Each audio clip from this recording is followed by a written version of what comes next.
Bem-vindos ao Política Podcast. Eu sou José Carlos Alcântara e o nosso convidado de hoje é o arquiteto Otávio Raja Gabarria. Muito obrigado pela visita, Otavinho. Eu que agradeço, Zé. Bom dia pela oportunidade de falar para o meu povo, o buziano. E é exatamente esse povo que tem que agradecer a um trabalho magnífico realizado por você ao longo de todos esses anos. Eu quero começar com a transição. Nós estamos comemorando aqui os 60 anos da passagem da Brigitte Bardot em 1964 a Búzios, e ela completou 90 anos agora, no sábado, dia 28. E eu quero que você faça referência a isso, Otavinho. Como era aquela época quando você chegou? E como foi a transição daquela aldeia, daquela gente simples que tinha aqui, como você encontrou, para o que hoje nós temos, que é a cidade de Armação dos Búzios? Bem, é uma história de crescimento guiado, eu poderia dizer, não por mim, mas por mim também. Nós éramos, até Brigitte chegar, Búzios não estava no mapa mundial menos ainda. Por quê? Porque era muito difícil de chegar aqui. A rodovia era uma catástrofe, tinha a barca, e as pessoas que vinham não faziam questão de alardear o local maravilhoso que tinham conhecido e passado a frequentar. Nós tínhamos um ciúme federal em relação a Búzios. Quando eu digo nós, a garotada, rapaziada e os poucos mais velhos que aqui tinham alugado ou comprado terrenos ou casas e frequentavam em doses, digamos, homeopáticas.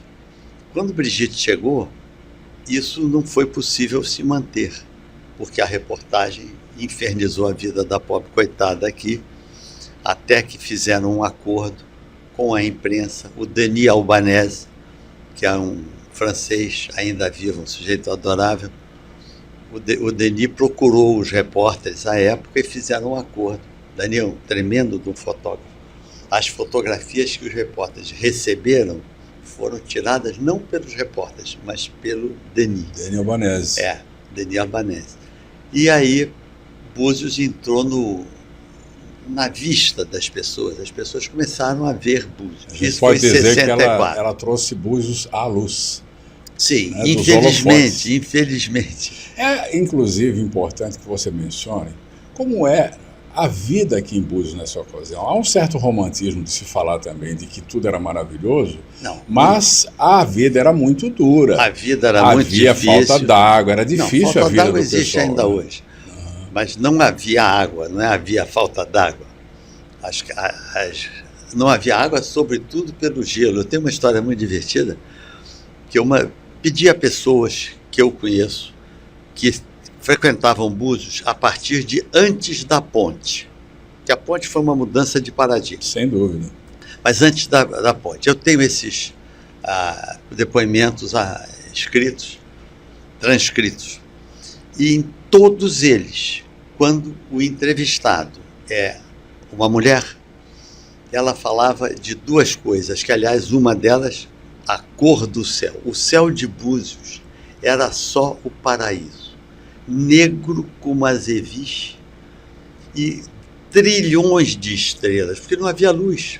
Quem me chamou a atenção para isso foi o Cleófas Uchoa, nosso Olha querido só, que Cleófas. tinha em casa um... Quando ele me levou lá para mostrar o telescópio magnífico que ele tinha lá, eu falei, por que aqui Uchoa?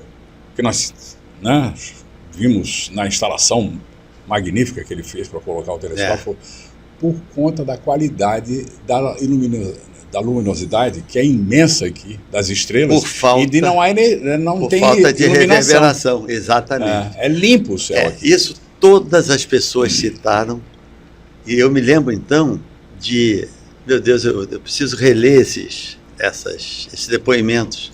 Em 2 ou 3 deles, eu sentado lendo, pus do lado e chorei. Porque a emoção foi forte demais, a lembrança foi violenta demais. Então havia essa maravilha de céu, mas tinha compensação, o outro lado, não havia luz. Houve um grande avanço na luz quando ela funcionava até 11h30 ou meia-noite. Que era a usina. A usina. A usina é um gerador. A estrada da usina, hoje a via principal, depois da Bento Ribeiro Dantas. Ali havia um gerador. Havia um enorme gerador lá perto do shopping da Caneta. E o gerador funcionava do pôr do sol, todos os dias, até, se não me engano, 11h30 da noite ou 10h30 da noite. Era desligado e voltava a não era desligado. O cara reduzia a emissão de energia e as luzes baixavam e voltavam. Aí nós todos preparávamos os lampiões, acendiam, porque dali a 10 ou 15 minutos cortava de vez. Ficava tudo escuro. E outra coisa, sempre numa entrevista de mulher, que mulher na nossa sociedade toma conta da casa. Elas reclamavam da falta do gelo, porque nós já éramos beberrões. Então, o carro ia a Cabo Frio, uma estrada chechelenta, horrorosa, com costeletas de vaca que desmontavam os carros e traziam pedras de gelo gigantescas que nós tentávamos que elas durassem o fim de semana inteiro. Esse era o nosso Búzios. As festas eram reuniões quase que familiares que juntavam todo mundo, ora na minha, ora na sua casa. Era sempre uma festa. Búzios era uma pescaria, um passeio de barco e uma festa constante. Foi um dom divino, participei desse tempo. Quando Brigitte chegou, ela esteve lá 3 ou 4 vezes, Búzios entrou no conhecimento geral. Agora, não havia hotel, o primeiro hotel foi feito, não havia, como dissemos, água era um complicador terrível, comprava-se a pipa d'água, quando a pipa era de água de poço, a água era praticamente imbebível, enfim. E a subsistência da população era muito precária. O povo vivia, antes da chegada do turismo, bem antes da Brigitte, a vida do buziano era pesca e mandioca, plantar mandioca. Muito simples, né? Muito simples. Ali, daí o nome de Saco de Fora, que é um lugarejo que alguns chamam de São José, mas os velhos, como eu, os velhos buzianos, chamam de Saco de Fora. O que quer dizer isso? Me lembro vivamente de uma tropa de cavalos e burros e mulas, mas assim, 40, 50 animais, um homem que tocava aquilo tudo, trepado numa mula na frente, com um chapeuzinho de palha branco, uma camisa muito arrumada e uma calça. Me lembro, estou vendo o cara. Quando chegava em Saco Fora, tendo chovido antes, uma semana, muita chuva, ali tem um valão, ainda hoje. E o valão não permitia que os cavalos atravessassem com água abaixo da cintura. Aí ele dizia, saco fora! Tiravam os sacos, passavam na cabeça dos homens, do outro lado, levavam os cavalos para não molhar o saco. Se molhasse o saco, a mercadoria perdia. Claro. Esse saco trazia, esses sacos traziam diversas... sei lá, comidas, coisas para fazer escambo, troca com os peixes secos que eram feitos no centro, na Casa da Salga, embaixo do Morro da Igreja, ali onde hoje é o Porto Veleiro. Ali tinham 2 salgas, uma de Júnior e a outra, agora me foge o nome. Você, quando viu tudo isso, você era adolescente. Não, muito menos. Era criança, garoto. Eu comecei a ver Búzios com 5 anos de idade. Incrível. E eu vim com 5 em 1951, 5 anos. Depois voltei com 6, 6,5, depois 7, depois fiquei de vez. E fui ficar, em termos definitivos, sendo isso mais tempo aqui do que em outro lugar, Rio de Janeiro, minha família, e em 67, 68. Nessa ocasião, você já era adolescente, e o que me vem à cabeça é o seguinte, se em vez de ter vindo você para cá, para cuidar do padrão arquitetônico da cidade, que se constituiu no que hoje a gente chama de estilo buziano, se em vez de você tivesse vindo para cá o Sérgio Dourado, que naquela época já fazia aquelas coisas horríveis lá em Cabo Frio, a gente teria aqui um paredão de prédios ao longo da Bento Ribeiro Dantas. E você criou esse estilo buziano. O que foi que moveu você a criar esse padrão e brigar por isso, a ponto de ser apelidado de o xerife da cidade? Sim, Búzios é uma paixão. A gente não explica a paixão. Eu me apaixonei por aquilo. Meu primo, Mário, que morreu mergulhando aqui, era um ano mais moço que eu. Nós conversávamos, nós andávamos, às vezes íamos a Cabo Frio de carro, dirigindo, porque éramos menores. Nós nos preocupávamos com aquilo que estava sendo feito, iniciando essa intervenção em Cabo Frio. Porque Cabo Frio era outro paraíso quando eu era guri, quando eu era jovem. Cabo Frio era um negócio alucinante. Arraial do Cabo, eu costumo dizer que depois de fazer o mundo, Deus foi descansar no Arraial. Mas antes ele disse ao pessoal, Era de uma beleza, vocês vão ver o que eu aprendi nos 6 dias de criação do mundo. E fez o Arraial. O Arraial era a beleza do planeta. Entendi. Por Deus, o que fizeram lá é patético. Um massacre. Cabo Frio, patético.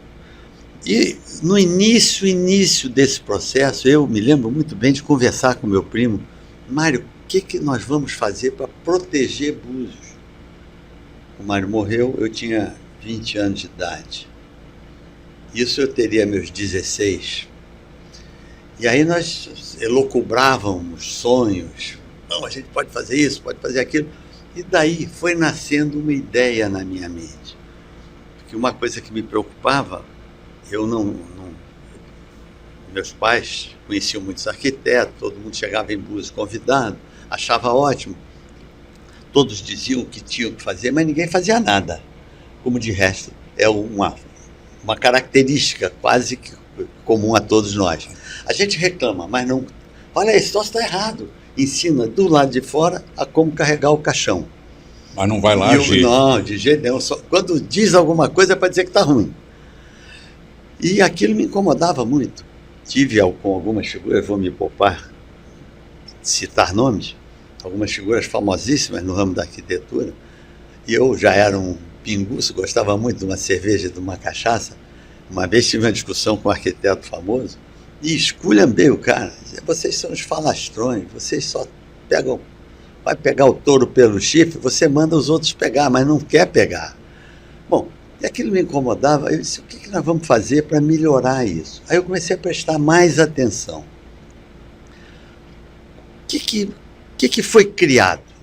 Não foi criado um estilo, foi sintetizado um estilo.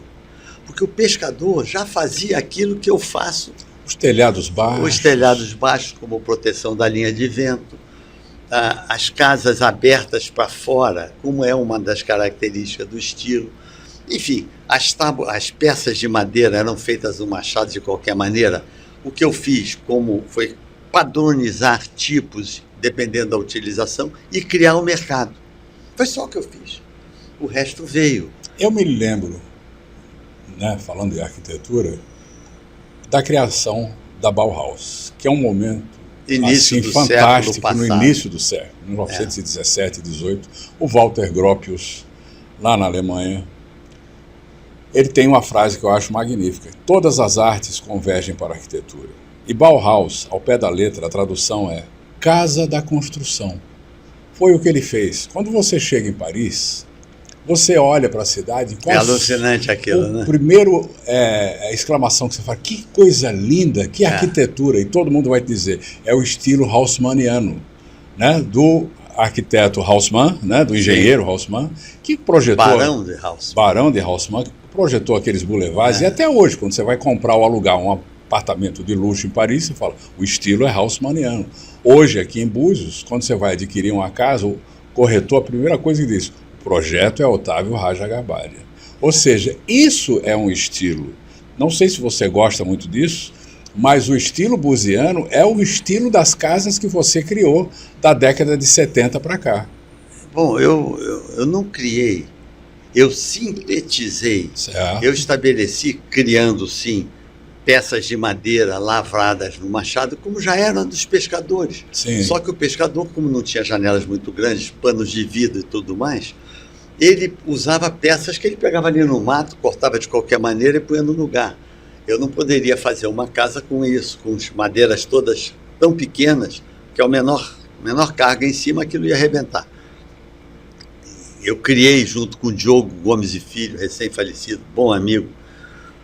Ele me fornecia o tipo de madeira lavrada que eu pedia. Eu pedi diversas seções que foram sendo abandonadas pelo uso, pelo hábito do trabalho.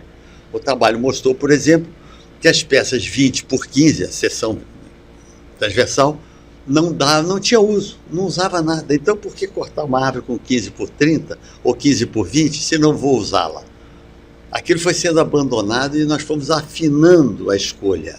E como foi aquele movimento que você faz com os telhados, que a gente, quando vê por baixo, muitos caibros? O que foi aquele estudo? Aquilo é um telhado chamado bercejado.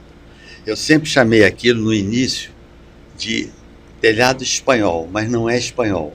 Na realidade, ele é um telhado ibérico. Uma vez passeando perto de Salvador, num lugar muito pobre, eu estava num táxi com um casal amigo, eu sentado na frente, um táxi preto. Estou falando há muitos anos atrás, era um De Soto da vida. A gente fala De Soto, a maioria das pessoas não sabe o que seja. É a marca de um marca carro. De Soto. E muitos táxis no Brasil eram De Soto. E, de repente, eu olhei e tinha uma vendazinha pequenininha, uma titica na beira de uma estrada de nada, num fim de mundo total. Eu, para. O cara se assustou, o motorista parou, eu abri a porta e saí correndo.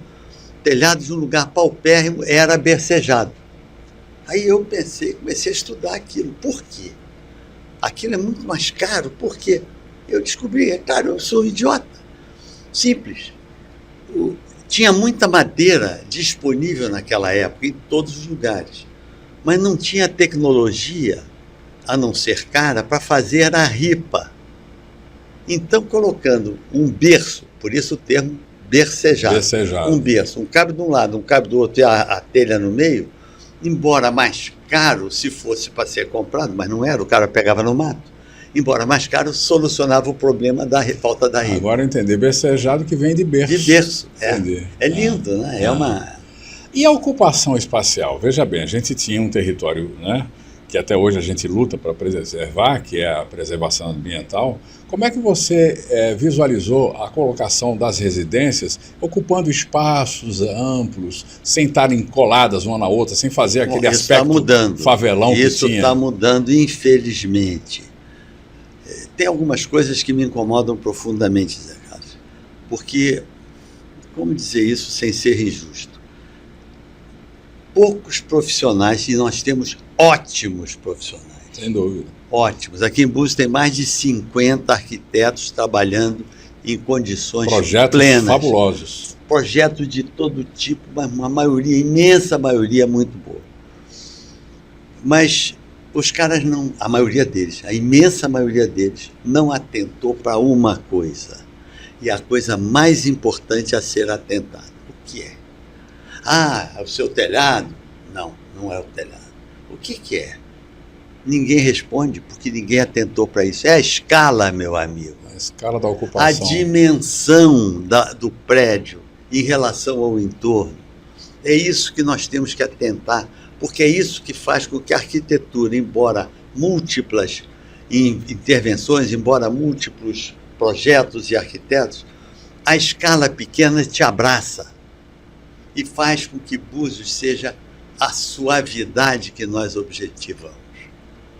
Isso não pode ser perdido. A leveza do visual que quando você chega em Búzios, você está passeando de carro aqui nessa região dos lagos, todas as cidades se assemelham, né, por um padrão, digamos assim, de ocupação, de turismo de massa. Quando você chega aqui em Búzios, uau, olha o visual dessas casas, a paisagem é irretocável, né? Você não tem como alterar isso. Eu sempre me perguntei. Mas compor com ela, né? Amigo, eu sempre me perguntei o que fazia com que homens de culturas tão diversas quanto um zulu e um japonês, um grego e um sergipano, todos, praticamente sem nenhuma exceção, se apaixonam por Búzios. O que todos têm em comum? A escala humana. Você vai a Nova York tem a versão moderna das igrejas medievais. As igrejas medievais, entra na Sainte-Chapelle, você conhece Paris, Entra na Santa Chapelle, você entra, dá uma meia dúzia de passos no átrio. Quando você entra na nave, eles jogaram todos os pontos de fuga para cima. Você se sente um pedacinho de bosta desse tamanho. É uma intenção do arquiteto fazer com que você se sinta a merda que o homem é perante a grandeza de Deus. Diante da Vai grandeza. a Nova York, a primeira vez que eu fui a Nova York, 1966. Fui num avião de contrabando, tem história para muita gente, para muitos livros. E eu cheguei de noite na Quinta Avenida. Eu me senti um pó do cocô do cavalo do bandido. É muito a grandiosidade. Esmaga você. Até hoje te aquilo me abraça. Isso está sumindo, porque cada um que chega, ou não por falta de cultura, ou por falta de capacidade de observação, ou porque pagou alguém, ocupa o máximo que pode e esculhamba tudo. Nós corremos o risco de ser esse caminho que foi indicado, nós corremos um risco muito grande de virar, em pouquíssimo tempo, um Cabo Frio metido a besta. Pega seu carro, passeia na Sem Braça, passeia na Vila Verde, nenhum cuidado com a arquitetura, nenhum cuidado com as leis. Paisagismo. Nada disso existe. As pessoas passam por ali para chegar na Rua das Pedras. Eu tenho sempre insistido com os prefeitos de plantão a fazer uma coisa que eu fiz no início, lá atrás, nos meus antiquíssimos 20 anos, 22, 25. Doa projeto para a comunidade do entorno. Doa. Você falou agora a palavra projeto e me ocorreu o seguinte. Apesar de ter criado o que a gente chama hoje de estilo buziano, não há um único prédio público, um monumento, assinado por Otávio Raja Gabalha. E eu fico aqui com tristeza, pensando no seguinte, será que nós vamos virar essa página da história e não deixar Mas aqui existe. Em Cabo Frio tem o aeroporto de Cabo Frio, o cais marítimo, o cais de turismo de Cabo Frio, enfim, tem muita coisa.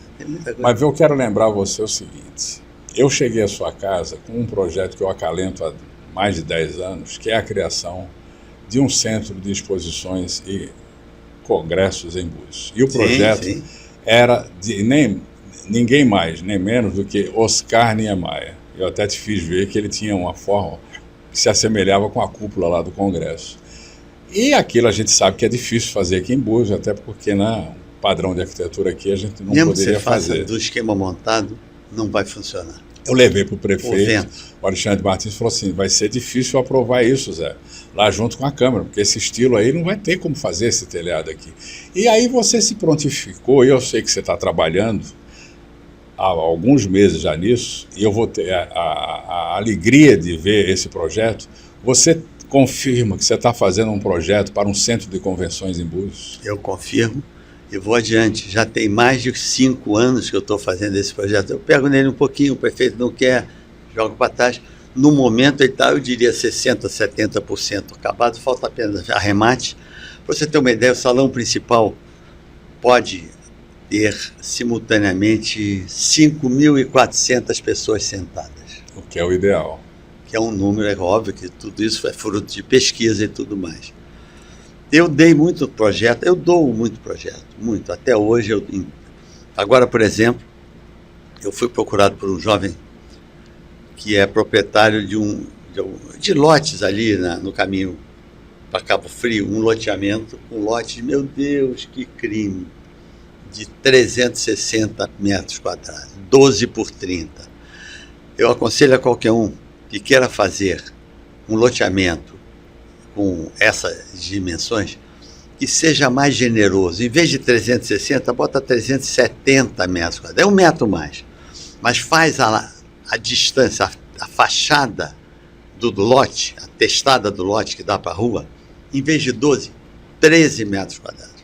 14 metros quadrados. É que você está falando em dimensões, fale um pouco também do urbanismo. Só um segundo. Um lote de 14 metros de frente em vez de 13, sim, permite eu construir. Hoje tem gente trabalhando nesses projetos, eu doei para o cara 2 Faz 2 que você não vai ver correria para fazer o resto. Se você tem, em vez de 13, 14, você não é obrigado a encostar numa das divisas. O vento flui. Está entendendo? Sem dúvida. A gente tem que ajudar o pessoa que... Porque o bus é de todo mundo, o bus não é só meu, não. Mas bem, é meu essa também. Essa escala que você se referiu, há uma coisa que é angustiante, Otavinho, que não tinha naquela época. Tinha pouco, porque as estradas não eram nem sequer pavimentadas, as ruas, nem a Bento Ribeiro era sequer pavimentada. Mas hoje, depois do advento da estrada asfaltada, né, da qualidade da via que vem do Rio de Janeiro até aqui, o movimento de carro que chega aqui no verão chega a ser assim alucinante, dá uma angústia ver aquela... Tudo isso tem projeto. Pode ser feito. Pode ser modificado? Claro que pode.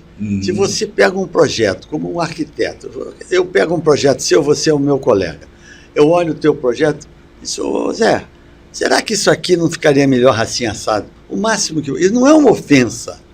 Não é uma ofensa, não estou me julgando melhor, estou dando outro ponto de vista. Humildemente, aquele que o recebe, quantas vezes eu recebi, muitas vezes eu fiz coisas hoje elogiadas por injunção de outro colega. Quase todas as vezes eu acredito a ele o projeto. Humildade é básico para ser um bom ser humano. Não se esqueça disso.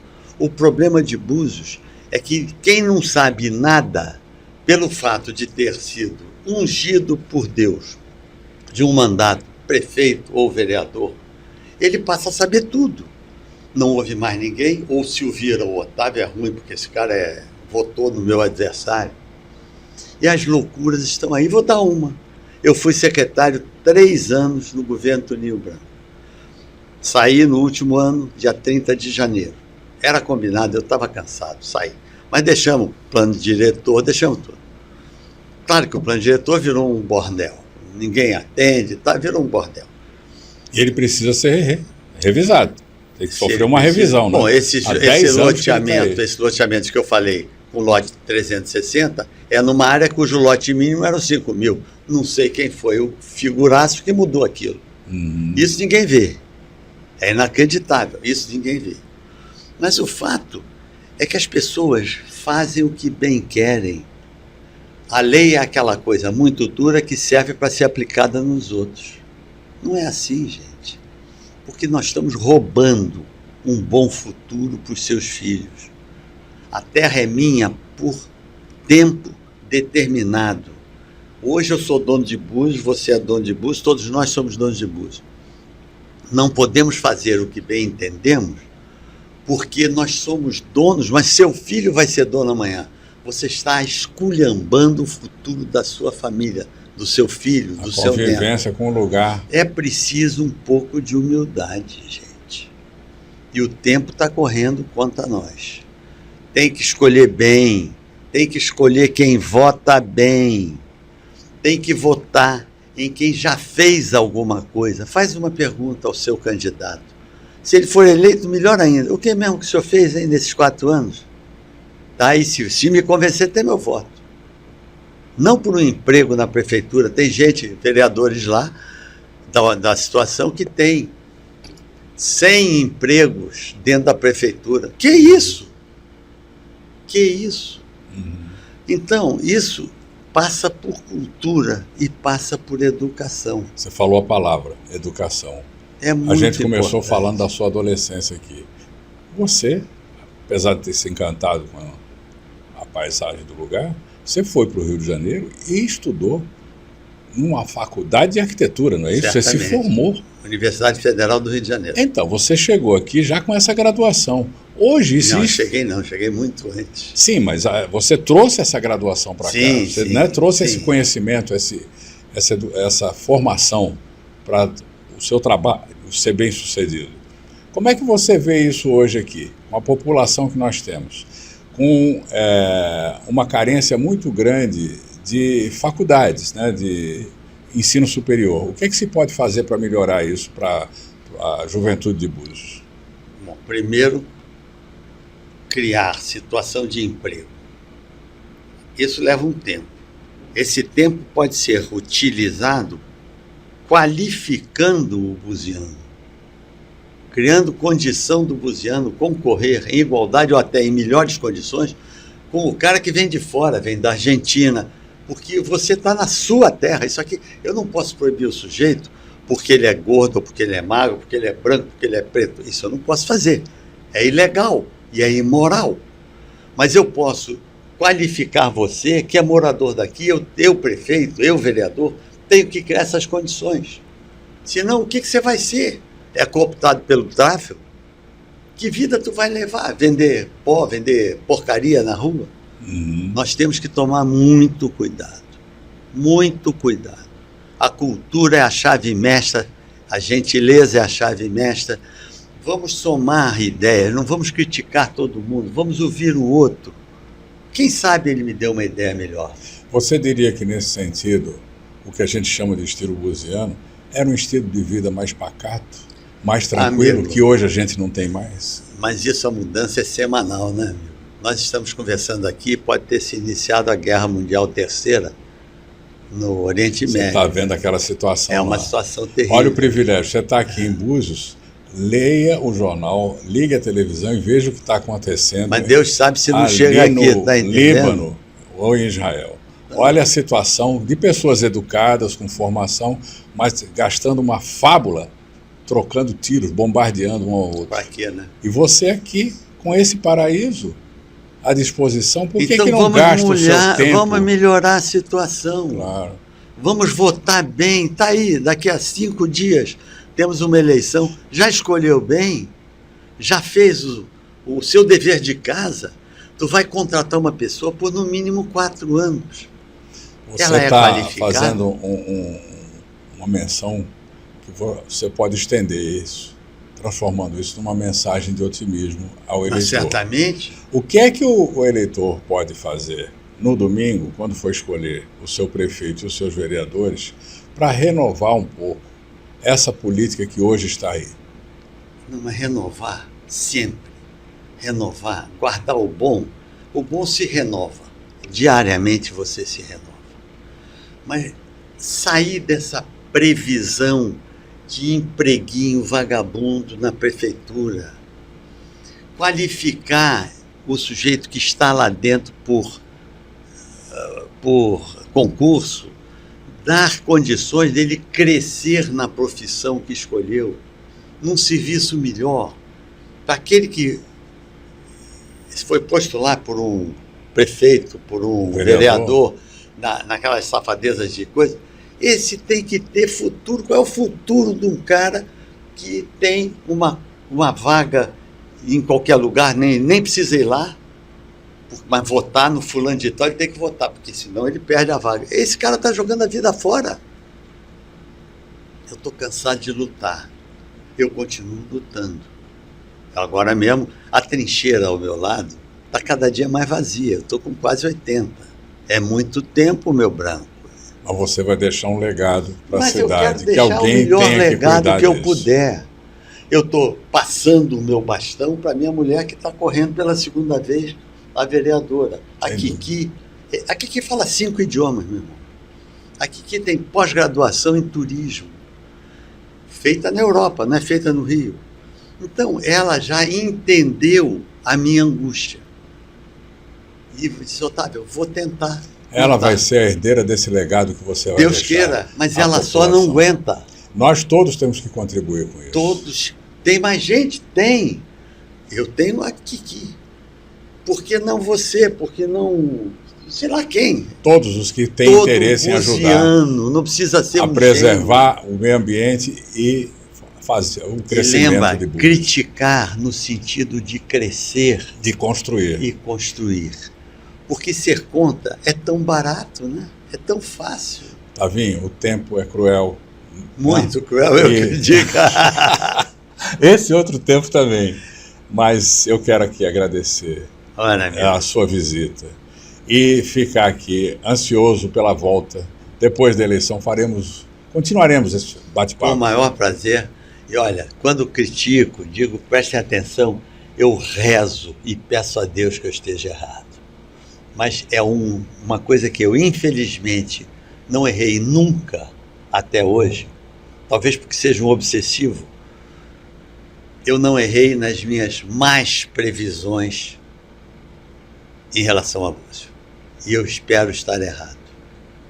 Vamos pagar que isso ver. Se altere, né? Esse rumo que está sendo. Que eu seja o maior babaca do mundo, que tudo que eu digo que tudo não vale nada, para o bem. porque aí vocês estarão, e eu também, felicíssimos.